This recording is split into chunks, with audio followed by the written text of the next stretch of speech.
tapos wala kayong magawa. Itong mga tips na ibibigay ko sa inyo kung paano kayo makakatulong or first aid na matutulong nyo sa inyong pasyente. Gagawin tayo ngayon or may kukunin lang tayong panyo na magagamit natin sa first aid kit. Ito yung pasyente natin ngayon. Tignan nyo na mabuti kung anong gagawin ko. Example, ilalagay ko to dito. Ganyan. Kung ganito kayo magtatali, hindi yan makukuha ng doktor. Guguntingin lang yan nila. So, ito ang gagawin natin. Right. Ilalagay natin ng right dito. Tapos, ang right naman dito, dito naman.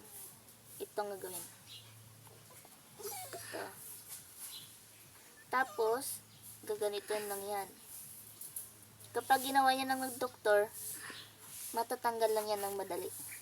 Ito nyo ay dito may sugat siya. Dito. Ganito lang ang gagawin niyo. Dito.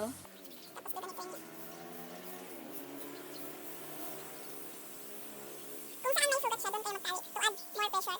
Para hindi siya magdudugo. Ito. Example, nandito yung sugat niya. So, dito tayo magtatali. Ganun pa rin ang gawin natin. Dito. Right.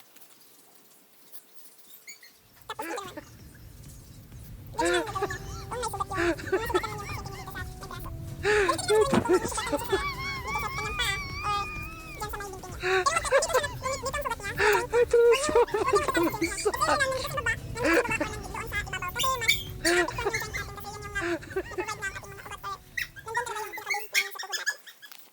Naman nandito yung sugat niya sa may heart. Huwag niyo ilalagay dito. Huwag niyo ilalagay yung tali niyo dito. Dito tayo dapat sa ibabaw. Ganito yung gagawin natin. Ganito pa rin yung panyo natin. At saka ito yung gagawin natin. Dito. Dito sa may ibabaw. Tapos yun lang din gagawin natin sa may likuran. Ganito.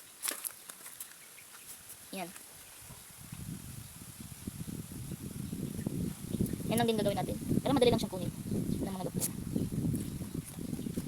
Sa kamay yung pasyente mo, ito lang gawin. Ito ang base, diba? Ito yung kill. So, gaganito naman siya. Ganito. Ilalagay nito dito sa may likod ng pasyente.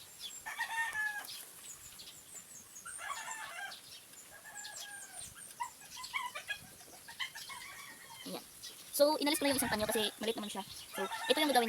Ganito naman, kailangan talaga siya i-arrange natin yung kanyang kamay. So, maghingi tayo ng permission sa ating pasyente. Ma'am and sir, kailangan natin ilagay itong kamay nyo dito. Para ano yung kamay niya. So, ito yung gagawin natin. Next. Dito. Sa akin, ilalagay ko lang siya dito kasi una siyang makikita. Siya, hindi dapat siya kumapit. Bakit naman magkapit kung masakit, diba? So, dito naman, so hindi naman siya makalagpas. Ganyan. So, mas comfortable siya. Tapos, yung kamay niya is, ito lang dapat yung kuko lang dapat yung nakalabas. Ito. Tips na kailangan kong ibigay sa inyo. Kung may aksidente man, sana makatulong tayo sa mga taong nasa paligid natin.